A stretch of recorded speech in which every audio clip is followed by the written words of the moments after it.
Pregnancy is a powerful time to nourish yourself and your baby towards a healthier future. It's an empowering change that you can make yourself to directly improve the health of your family for the present and for the future. Healthy eating habits have arguably never been more important than during pregnancy, and yet it's an area that we do not discuss nearly half as much as we should. This is an area of women's health I am super passionate about. So this week, I'm really excited to be joined by Lucinda Miller to discuss why we should all be taking more notice of our nutrition in pregnancy and understanding how powerful it really can be. Lucinda Miller is the founder of NatureDoc and runs a team of UK-wide nutritional therapists specialising in pregnancy, baby and child nutrition. She's been practising as a naturopath for over 20 years, qualified in functional medicine, and is the author of the best-selling family cookbook, The Good Stuff. Her weaning Bible will be published in May 2021. She's a mum of 3 living in Wiltshire and is the perfect guest to have on today to talk about why we should be considering our nutrition much more in pregnancy. So welcome, Lucinda, and thank you so much for joining me on the podcast today.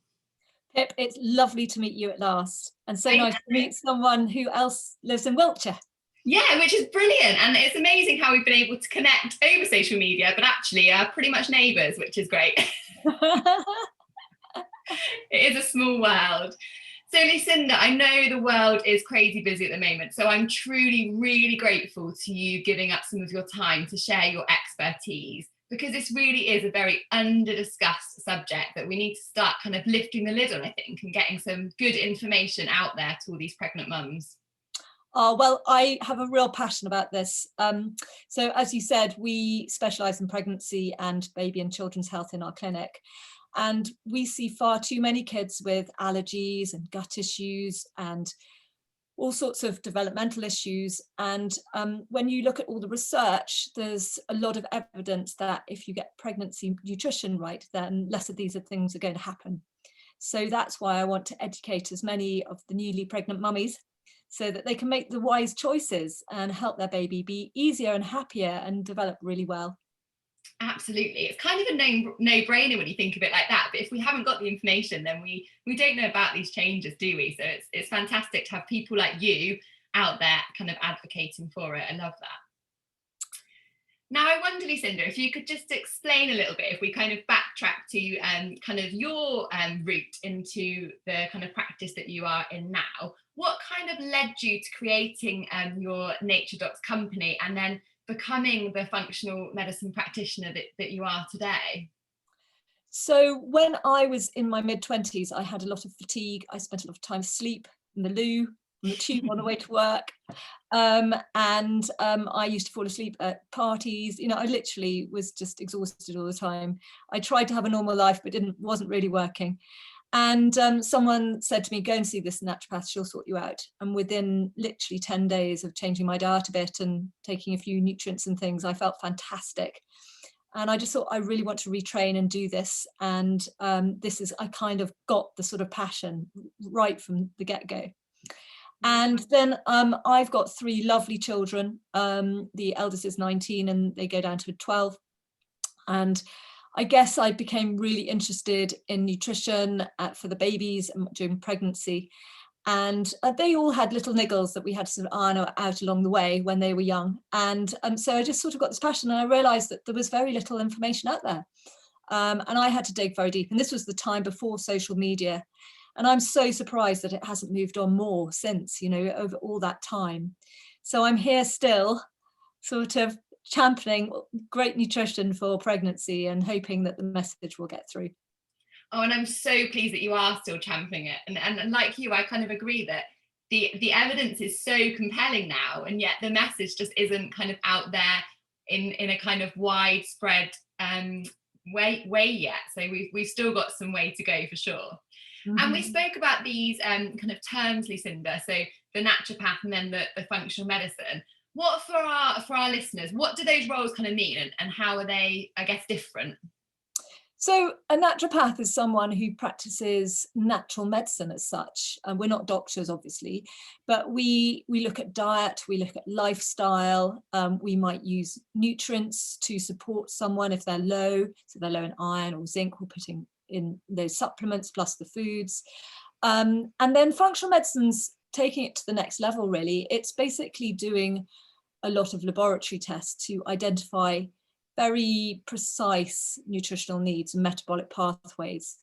So for instance, if someone's had complicated pregnancies in the past and they're keen to have a less complicated pregnancy going forward, we might do a full metabolic workup, which would look at thyroid and adrenal health and vitamins and minerals and gut health to see what might be going on. So really, we see the more complicated people in our clinic. But I'm hoping today what I'm going to provide is the simple stuff that you can do at home. Yeah, that's brilliant. The everyday changes that we can make that will have this amazing impact on not just our health, but that health of that little human that we're growing, which is kind of what everyone's focused on, isn't it, in pregnancy, for sure. Absolutely. So, Lucinda, I wonder why, in the kind of modern times in which we live, where we've got this abundance of food and this abundance of choice, why do we think that nutrition in pregnancy is still an issue that we haven't kind of optimized or addressed? Well, a lot of it's the way that modern habits play in our diet and nutrition these days. So a lot of the time when we see people, we say, what do you eat? And they go, well, I'm gluten-free, I'm dairy-free, I don't eat red meat, I don't eat this, I don't eat that. So it's a very don't sort of mindset. And actually they forget what they should be eating. So that's part of it, the mindset of people trying to exclude things. And so often they need to include more because we end up with a very narrow diet. People get into habits, they eat the same breakfast every day, the same lunch every day. They might vary their dinner. So usually the evening meal is quite varied and quite good. And that's what people think about. They think, well, I had fish that day and chicken the other day and beans the other. But actually they forget that breakfast and lunch is pretty samey every single day. And of course, variety really counts. The other thing is that we're really tempted now by convenience food. I mean, you walk into any supermarket and everything's in a brightly coloured packet. It looks amazing. And it's slightly made us think, oh, maybe we're not very good at cooking. Maybe we need something out of packet. Maybe it won't be so tasty. They've been very clever. I think British marketing particularly has been particularly clever. I think, you go to anywhere abroad and actually everything's a bit sort of bling and plastic. But over here, we have these rather nice sort of calming packets, which look rather tempting. So what's happened is, when we were all growing up and our parents growing up, we had, of course, there were processed foods, but we might have eaten 10, 15, maybe 20% of our diet out of that. So that could have been cereal for breakfast or the odd biscuit or the odd pudding or something like that. But now over 50% of our shopping trolleys are filled with convenience, ultra processed foods. So they're all things you buy and you think, oh, that's easy. And it could be, a packet of noodles, or it could be, some rather nice looking crisps or biscuits, or it could be a sauce. And these things are full of ingredients that are quite inflammatory. And of course, the inflammatory foods are not very good for mummies and babies. So my biggest tip, if people want to be really healthy, is to cook from scratch as much as possible. And that's not just dinner, as I said, it's breakfast and lunch too. So I know that sounds really overwhelming, but it could be literally having scrambled eggs on some toast for breakfast, some good quality toast, something like sourdough or something, rather than the really highly processed white stuff. And then you might go for a bowl of porridge, and you could have some nut butter or seeds in there, or some berries on top. And then for lunch, you could even have a tin of mackerel and some salad or a soup. And again, those aren't too processed. Actually, you can buy a lot of those in, the good ones, the fresh ones. So if you're in a rush or, obviously at work or something, it's quite tricky sometimes. And then in the evening to make an evening meal. And then for snacks, think, well, maybe I'm going to have a piece of cheese and an apple rather than a packet of crisps, or some hummus and oatcakes rather than a biscuit. So it's trying to have slightly healthier. They don't have to be totally cooked from scratch, but sort of as if the ingredients, you can imagine what they've been made out of. When I think what happens is you can look at a label and you can see 24, 36 different ingredients, and a lot of them you don't recognize them as food. They're something, and what they've done is they've refined that food down to make it a little tastier, a bit thicker.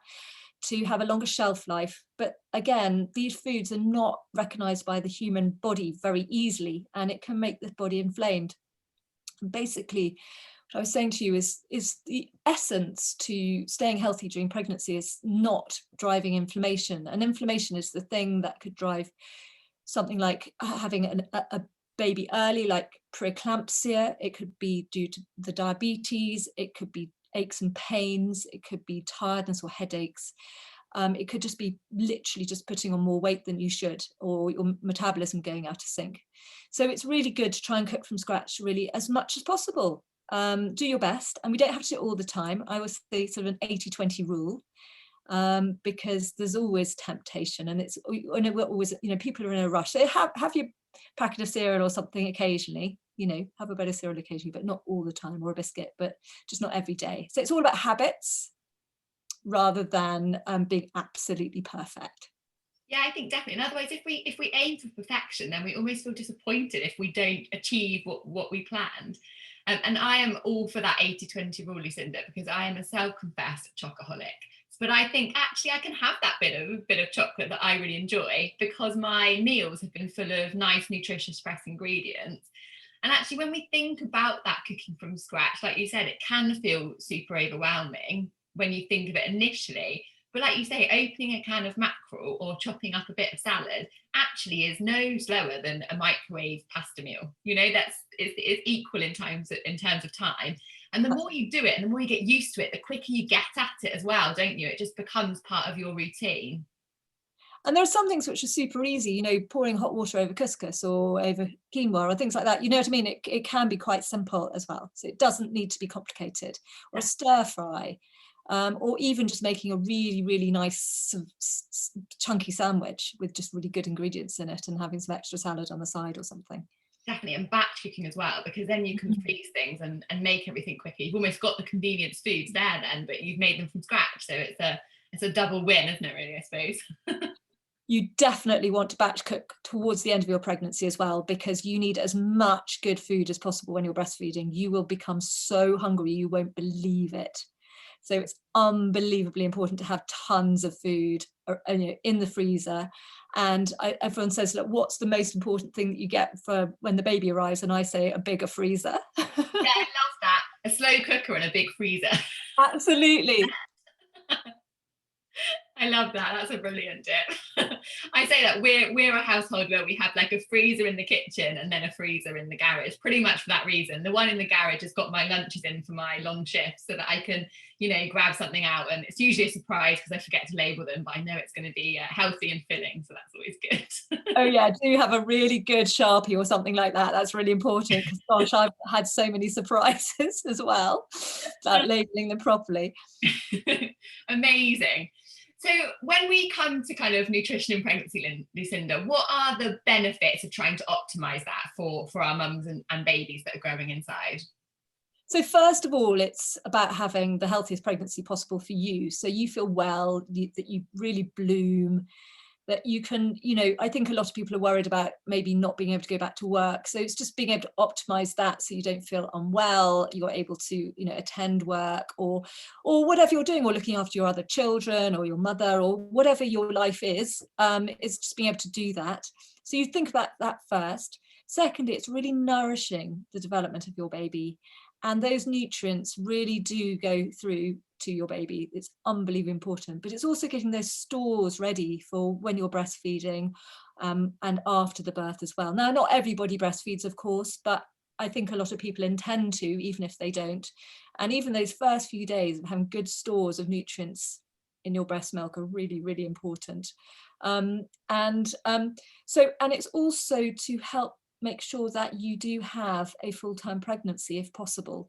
Obviously there are genetics and risk factors and so many different reasons why a baby might come early.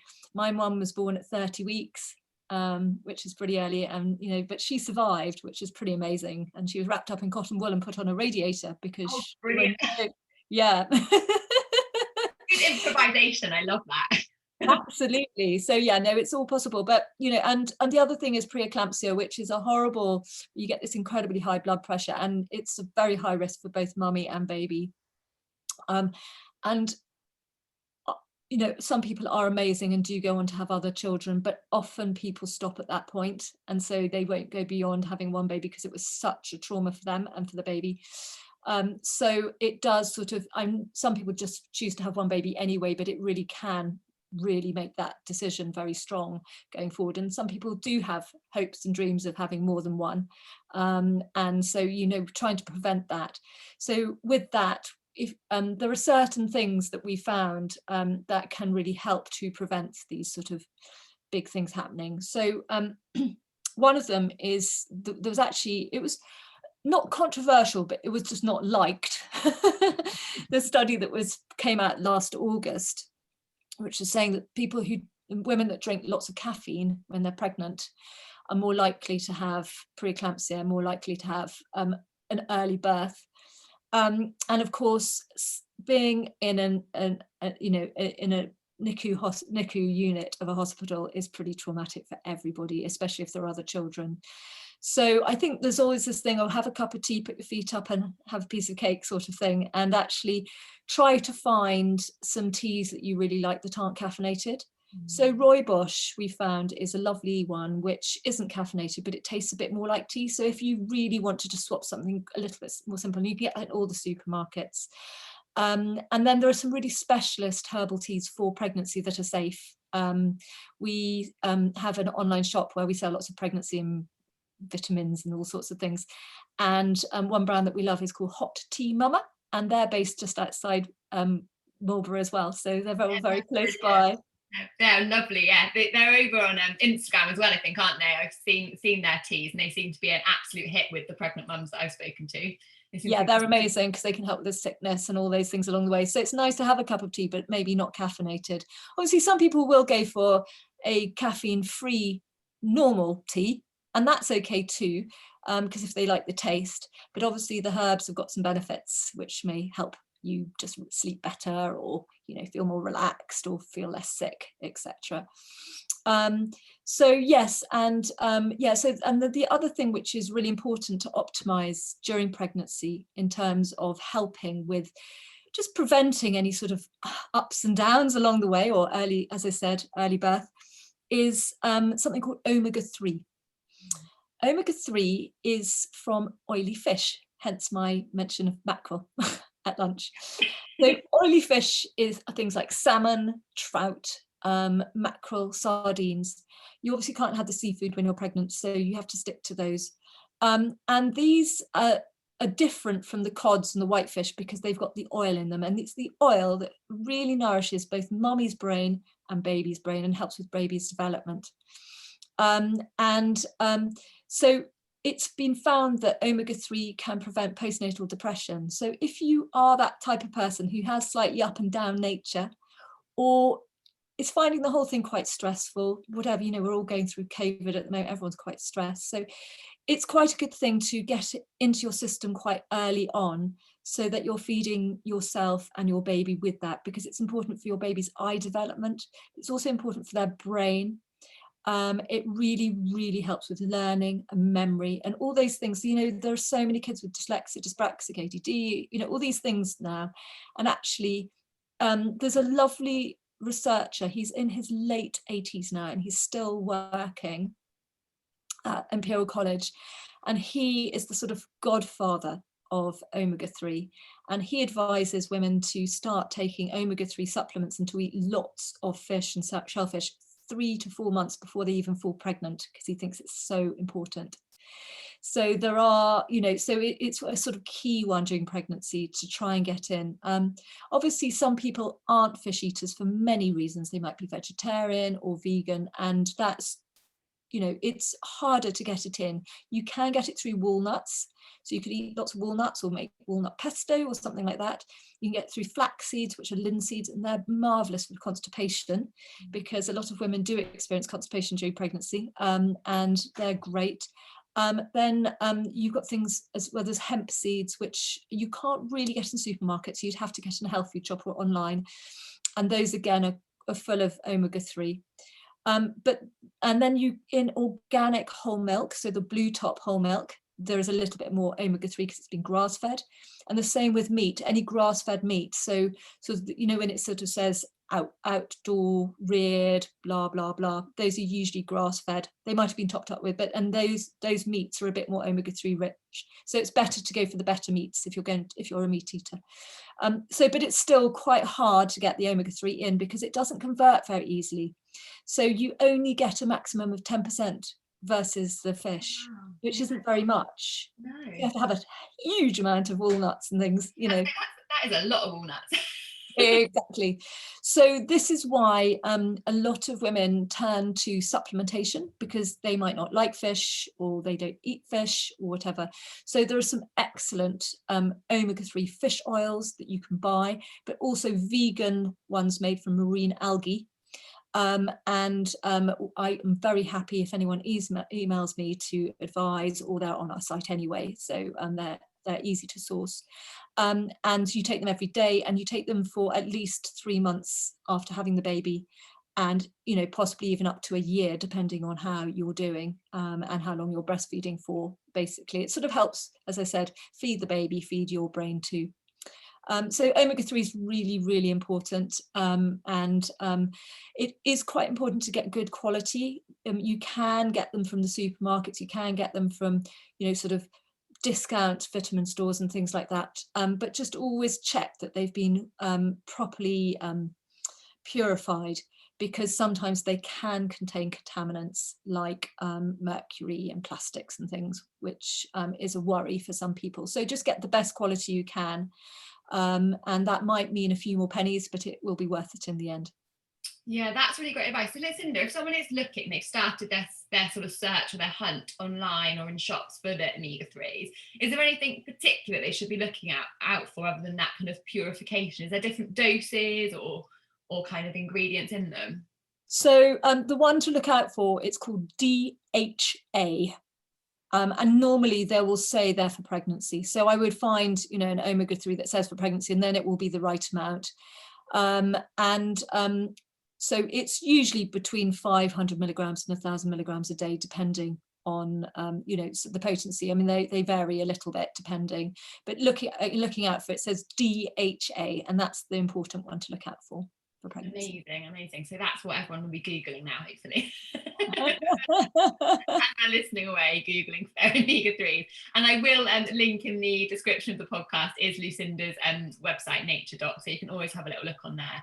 And be assured that you're getting some good stuff if you purchase through there. Amazing. And so are there any other kind of sort of specific nutrients that we should be looking at during pregnancy to really optimize our health, Lucinda? Well, let's go right back to the beginning of the pregnancy and the first trimester, the first 12 weeks. I think pretty much everyone's heard of folic acid, and probably your midwife will mention folic acid to you. Folic acid comes from your greens, your green veg, so broccoli, kale, but also green salads. So the dark ones, you know, the ones with the baby spinach and baby, you know, all those chard and all those ones, you know, the darker salads. So not iceberg lettuce, okay, basically. You can also get folate in some eggs and nuts and seeds and things like that. But generally, it's the greens and the eggs, if you think about it like that. So most people do really, really well on taking a simple folic acid, and a lot of people get Pregnacare or something like that, no problem. However, there are about 60% of the population have a gene, and that gene it's called MTHFR. You probably won't know you've got it because not many people go down that route unless there's been a problem. Indicators that you might have MTHFR, and I'm not saying this is for sure, but it will give you an indicator, is that maybe you might have had a few miscarriages, so more than one miscarriage. The other thing is if there's autoimmunity in the family, or you have an autoimmune condition of any sort, then that may be one of the things that are in there. The other thing is if your folic acid supplement is making you feel sick or weird or strange, again, you may have that. So that's when people go and purchase a different type of folate, and it's called methyl tetrahydrofolate. Sorry to be complicated. Wow, rolled off your tongue. horribly long word, but what it really means is it will say it has a bioavailable B vitamin on the side of the label. It might say calcium L-folinate, it might say, there are different, but basically if it says folic acid, that will be the synthetic form that's in the normal basic vitamins that you get. It's also the folic acid they add to Weetabix and they add to bread. So that's a synthetic form that 60% of people genetically can't synthesize. So what happens is it sticks in the blood and it doesn't convert into the cell, so it doesn't get through to the baby. So you could be chugging away on your pregnancy vitamins with the folic acid in, and it may not be getting through to your baby. So that's why it's really important to try and get the veg in as much as possible. And then to top up potentially, as I said, if you feel you tick those boxes. And the other thing is, I don't know, if the family have got sort of neurological issues, they might have some MS, there may be some cousins or something with autism or something like that. Potentially, there are potentials that you may want to go down the folate route rather than the folic acid route. Now, why is folic acid so important? Why is folate so important? Because it prevents cleft palate. And cleft palate is, if your baby has that, they will endure lots of operations and they will probably find it quite tricky to speak. But it also affects the midline. So it affects any area all the way down the middle of the body. So it can, on a very, very mild form, cause tongue tie. And that is one of the biggest problems when newborns arrive, is that they can't latch on to the breast and they can't feed properly. And that gives all the crying and all the thing, a lot of the problems. It's because their tongue is too tightly attached to the bottom of their mouth. And so what they need to do is have it lasered or snipped off, which can take time. And it's, it just makes the beginning of motherhood quite stressful. So getting those folate levels are really, really important for the baby. But also there are indicators that they can prevent postnatal depression as well. So actually what I say to the mums is to carry on with the folate after the baby's born, because that will help to keep them sort of teary as well and keep them strong, because it gives them a bit of energy. Yeah, that's a great tip actually. So I think quite often people think they'll take their folic acid or the folate for that first 12 weeks and then don't need it anymore. But actually that's a really great way of sort of thinking, actually continue it throughout. So in terms of the baby, you only really need it for the first 12 weeks. But then I was saying just after the pregnancy, you might want to return to it. But some people do choose to take it all the way along if they sort of say, well, I'm not really good on my greens, don't like veg. There are some people who just really can't get their head around it, or they felt really sick all the way through pregnancy. Some people just do, and it's sort of the last thing they want. Now, the other thing that goes alongside folate, sort of buddy with it, it's called choline. And choline is really important for memory and learning and development, but it's also really important for emotional regulation. So it will help you stay really strong and very calm, but it will also help your baby to come out lovely and calm. And everyone wants a calm baby. Everyone wants a calm baby that's going to sleep well and be chilled out. So choline comes alongside with folate, and you get that from eggs, you get it from peanut butter, you can get it from things like cream cheese, sunflower seeds, whole grains, greens. So you can see where all these really healthy, very nutrient dense foods keep on coming back over and over again. And these are really, really beneficial. So we all want a child that's going to do well at school. We all want a child that's going to be mellow. We want a child that doesn't have all these horrible tantrums and so forth. And it just is really, really important. So as I said, imagine it's just something that's so important for that whole emotional regulation. It regulates your autonomic nervous system, which helps you rest. It helps you digest. It helps you be chilled. It helps you learn. It helps you bright. So it's all the really important things in life, really. Yeah, amazing. We all need some more of that in our lives, especially at the moment, don't we? With COVID-19. Absolutely. Chilled vibes would be amazing. So we've got our folic acid or folate and our choline and our omega-3s. They're kind of our top 3 nutrients to be kind of thinking about in pregnancy. So hopefully that helps lots of mums navigate their kind of diet at the moment. And just having that kind of balanced whole diet with real food in it, and trying to limit those processed packaged foods really if possible. Mm-hmm. Now, we've talked a lot about what women need to do, Lucinda, in pregnancy. Where do men fit into this? Because they're kind of part of it, right? Of course they are. Some responsibility. Absolutely they are. Well, some amazing women are doing this on their own, and I really admire them. Yeah. Or they're doing it with another woman, and I really, that's cool because they got sort of two to feed, which is great. Yeah. But yes, I mean, I think the man, I think hoping that your man will become rather handy in the kitchen is really, really critical, because there are going to be times when you really are feeling exhausted or emotional.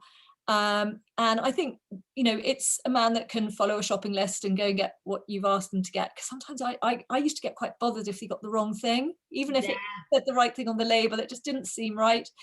And also just to help with the washing up and things like that, all those other bits and pieces. But if they're handy in the kitchen, actually can make a meal. But my tip is that men sometimes really need proper instructions. So this is not to belittle my husband at all, but it just is just totally a true story. Our third baby, so this is our third time round, it wasn't first time round. Third baby had a few little issues when he was little with his settling and things like that in the evening.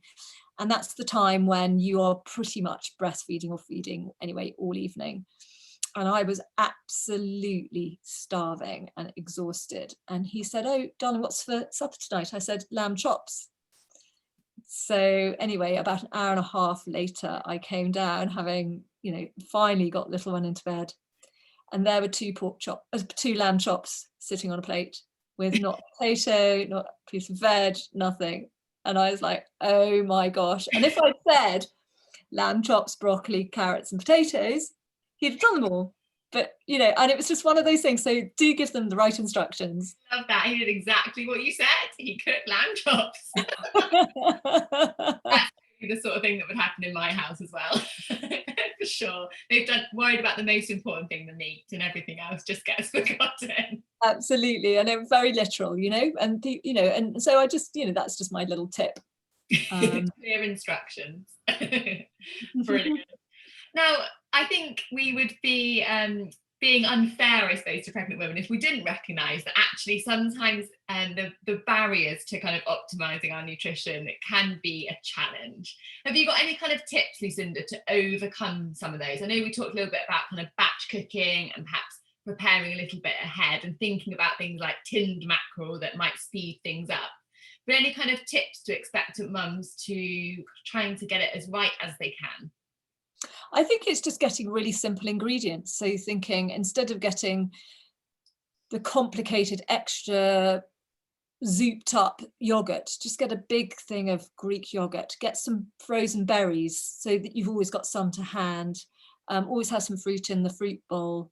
Veg isn't expensive. There was a survey done a few years ago and they found that you could do your 5 a day for under 50p a day, which is pretty good. Yeah, that's brilliant. And remember, you get quite a big bag of carrots.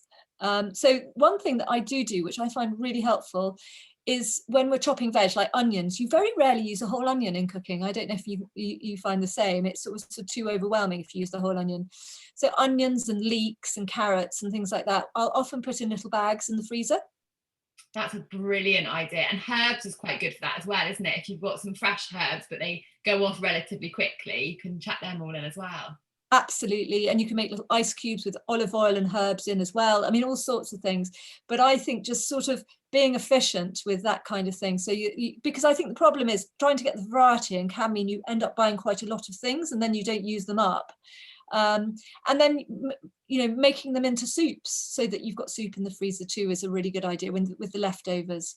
I often do a sort of vegetable omelette for breakfast. So I sort of use all the sort of leftover spring onions and red peppers and courgettes and peas and things like that.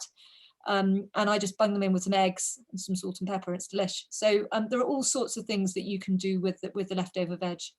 But just think, is this simple? Is this a simple ingredient? You just keep it sort of, and you can use like live yogurt, you can use for so many different things in so many different meals, with a curry or with your breakfast, or you can put it into pancakes as a sort of as one of the ingredients, or waffles. You can use it in so many different things, different ways. That's great. And all those things cut down on food waste as well, which helps to keep your food bill down because you're just using it in different ways and you've got to kind of back up in the freezer. So that all sounds amazing advice for sure. Brilliant. Are there any other kind of key nutrients for kind of pregnancy and health, Lucinda, that we should be thinking about? Well, the last thing I really want to talk about is gut health, which a lot of people think, well, what are you talking about? Gut? I'm having a baby. Yeah. Doesn't seem related. Now, there's been a massive amount of research over the last few years on gut health. And the reason is because inside our tummies, we have billions and billions of bacteria. And they're like a really diverse forest. They're like this, it's our own ecosystem. And we have lots of really good guys in there, but we also can have some not so nice guys in there. And it's getting that balance right that's so important. So when we get sick, say you get salmonella, the salmonella takes over and it goes, and the body's going alert, alert, alert, alert, and we have diarrhea. And then it takes a long time for the good guys to build up and rebalance it and make it calm and strong again. Anyway, during pregnancy, it's really important to optimize that beneficial bacteria.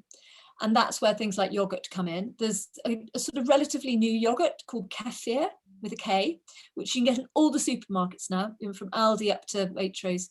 And and you can get different flavors as well, so you don't have to go for the plain. It's a bit more fizzy and a bit more sharp than normal yogurt. But anyway, that's got lots of this brilliant bacteria in there. But also the other things that build that bacteria, the good guys in your gut, are all the healthy foods. So the broad range of fruits and vegetables, so all those different colors. So when I'm talking to kiddies, I talk about eating the rainbow. And it's all about trying to eat different colors every day, because those pigments all feed different parts of the gut microbiome. Now, why is the gut microbiome so important? So first of all, it will help you digest your food better. So they help to just extract the nutrients from the food you're eating. So they'll help to keep your mood and your weight and everything really healthy. Okay. But also it helps to modulate inflammation. And inflammation, chronic inflammation, is the thing that drives diabetes and all sorts of other conditions. And a lot of women do develop gestational diabetes. So that's why another reason why it's really important to eat the really healthy foods, because that will help to hopefully prevent it. The other thing is that these microbes also are thought to be able to prevent allergy, eczema, asthma, but also they've looked at neurodevelopmental things like attention deficit and autism. Now, it's not clear, and not, no one ever really knows for sure, but there are some links. And so if you have a healthy microbiome with the right bugs in there, then that is more likely to set this up for your baby's future, but also for the beginning of you becoming a mother, because those healthy bugs will also potentially help you with your mood and your energy and your sleep, so that even if your baby's a little bit out of whack, not sleeping too well or a little bit colicky, you'll be able to cope with it better. Because I think it's all about coping and keeping your mood and being strong. Because at the end of the day, in the majority of cases, the partner goes out to work and you're left with the baby all day. And obviously it's different at the moment, we're in lockdown, but I'm hoping by the time people are having their babies that are listening to this podcast, we'll be out of lockdown and and people will be back to work. But it's pretty lonely and difficult sometimes. And actually you need that resilience. And if you can have that resilience from within, that's really, really important. But just to share with you one little thing about the microbiome. So as I said, these are the bugs in the guts that we need. And what's really interesting is just a few weeks before you give birth, very important cells go from your gut to the back of your breasts. And this forms a channel. They're called the dendritic cells. And these basically are past what mummy's microbiome is to the breast milk. So if your microbiome is healthy when you're pregnant and in the first few weeks of the birth, then guess what? Your baby will also be fed with the good stuff too. So even if you're doing it not for you, but you're doing it for your baby, it's really, really important. And that, again, could potentially help with preventing colic and reflux and cow's milk allergies and all those sorts of things that can occur quite early on. So hopefully you'll have a more settled baby if you can get that microbiome strong. The other thing that happens is that when we give birth, we pass that microbiome onto our baby, or part of it, when we're giving birth, if it's a natural birth. Now, a lot of women do have C-sections, and it's thought that it is less likely for the baby to get those lovely microbes because they're not going through the birthing canal. And therefore, if you do have a C-section, then you're going to have to think about this a little bit more. So that would be emphasizing the yogurt, the probiotics, the good food, etc., and potentially thinking about giving your baby some probiotics to sort of give them a boost because they haven't got it from you, if you see what I mean. Again, if your baby's born early, that's another idea too. And there's something called Bifido infantis, which is a very specific probiotic that newborns need. And it's been found that if you have a preterm baby and you give them Bifido infantis, their gut develops to be more robust. And basically babies, when they're little, need a lot of this Bifido infantis, and it will prevent upper respiratory infections, so all the bronchitis and colds and all those sorts of things, but also really helps prevent the bad guys coming, so upset tummies and things like that. So it just makes everything stronger. So it's really worth doing. Yeah, and actually sounds really simple to do in terms of just having that variety. I always try, and I'm totally guilty, Lucinda, of getting in that habit of buying the same stuff every week. So I've started trying to challenge myself in that I just pick a couple of different veggies this week than what I might have gotten last week. So even if that's rather than orange carrots, I might get the purple variety, or I might get some different leafy greens rather than my usual kind of broccoli or kale, or switch it for cauliflower. Like those really simple little things that we can just do every day, can't we, that add up. Exactly. And then also, things like stir fries, because they're usually a bit of everything, and that's a really good way of finishing up the fridge, is bunging everything in from there. And so yes, it's just thinking, I'm going to have radishes this week, I haven't had a radish in months, or a beetroot or a whatever, and just getting in the variety is really, really important. Yeah, it's quite good fun as well, I suppose, isn't it? We get to try different things and mix our food up, which keeps us kind of interested. Now, Lucinda, where's the stand with kind of probiotic supplements? Because I know this is a big thing at the moment that we see kind of advertised. And so I suppose, are they necessary? How can we make sure we're choosing a good one if we do choose them? Where do we even start?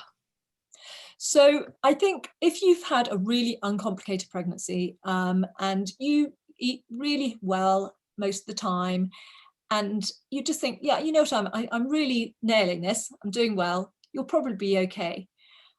However, if during pregnancy, say you need some antibiotics, or you have antibiotics around the birth, and often straight afterwards people develop mastitis when they're breastfeeding, etc., then the antibiotics can really put the microbiome out of whack, and actually it's quite difficult to get it back immediately. So sometimes it is a good idea to put this probiotic supplements in. They're not absolutely necessary. I think some people think they have to have probiotics through pregnancy, etc. There are studies that have shown that if a mother takes the probiotics in the last 3 months, there might be less eczema, there might be less allergies or less asthma. Just, there's sort of hints towards that in the research. But it's not absolutely necessary. You can do it through diet. But I think a lot of people say, yeah, we intend to do it through diet, but then reality kicks in. As I said, they're vomiting a lot, even in the late pregnancy, or they just find that, there's not a decent lunch near work and they haven't been organised about bringing their own lunch in, or there are just things that get in their way, or they're just getting thrush a lot, or UTIs, or things like that. They just feel run down, and sometimes that can really perk them up. So it is worth it. Again, we've got a really good hand pack collection, and there's a pregnancy one by OptiBac that I absolutely love, and it's every single strain's been unbelievably well researched. All sorts of strains that can help with preventing early birth through to to helping with postnatal depression and all sorts of things. It's really well researched and it's very well tolerated. So that's one that we do often choose, is the OptiBac one. Amazing. And I think that's a really nice point. We've kind of alluded a little bit to how our nutrition and our nutritional profile in pregnancy can have such a good impact post-birth. And one of the questions I get all the time from women is about how they're going to manage the postpartum period. And actually all this stuff we've talked about is going to set you in a really good stead for having hopefully the most kind of positive start to motherhood that you can as well. So it's setting you up for those months that follow as well, isn't it? I promise you, it is a really, really tough few months, however strong you're feeling. But if you can do it with a bit of joy in your heart and you just feel like you're just coping okay, it will make such a difference. But that's when your partner really, really matters. I think in that first 3 months, and working out that they don't work such long hours, or they're around a bit more, or, you know, if we're out of all these horrible restrictions, that, you know, your mum can be around or a sister can be around, friends, and do accept as much food on the doorstep and all those easy things. That's great. And just reach out for help, you know, just say, hi, I'm struggling, and someone will be able to help.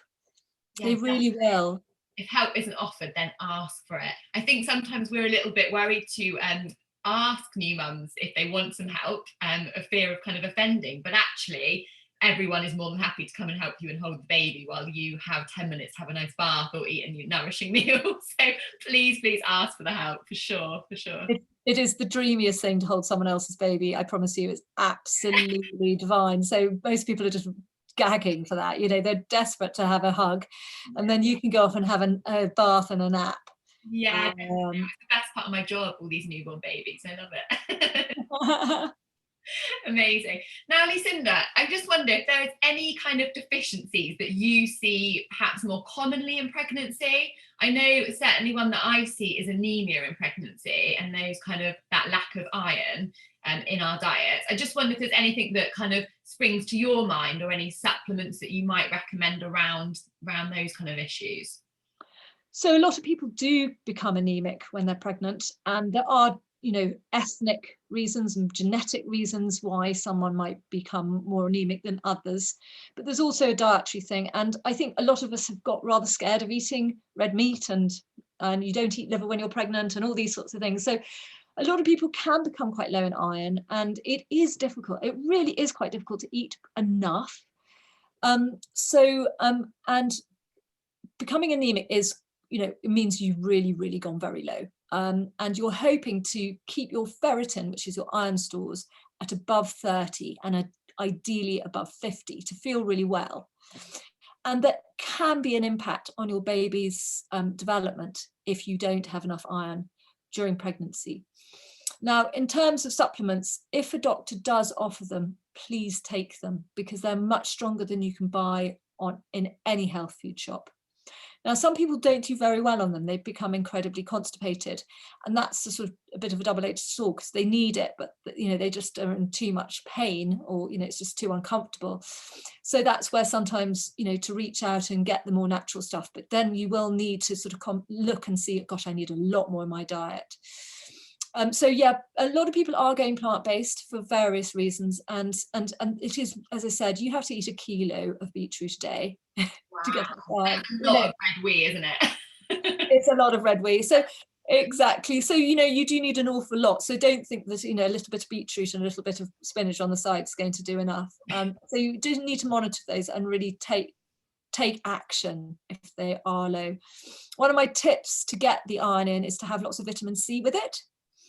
And to avoid having, is another reason not to have the tea and coffee, avoid having tea and coffee at the same time. Also, having milk at the same time can block the vitamin C. So it's actually really important just to sort of have, so I know you might have some lentils or apricots or chickpeas, and then you might have, you know, an orange for pudding or something. And that would be a really good thing to sort of as a mixture. I'm so pleased you say that, because so commonly if we do offer ladies iron supplementation, they'll typically take it in the morning with a bowl of cereal that's got milk in and a cup of tea. So I know. you might as well not take it. So I always say, if that is what you're having for breakfast, fine, but take your iron tablets a couple of hours later with, like you say, some fresh fruit or something that is rich in vitamin C so you can absorb it.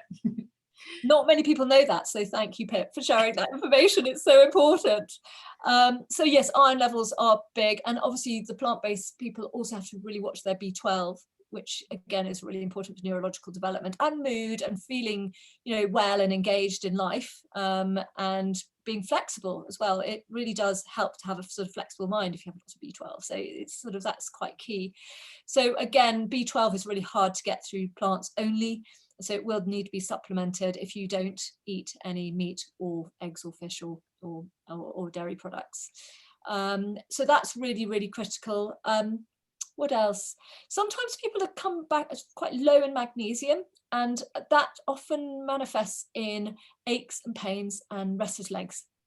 So a lot of women will complain of restless legs when they're pregnant. And what I usually recommend is something called an Epsom salt bath. So you put a couple of cups of magnesium sulfate in the bath. You can buy these in big sacks.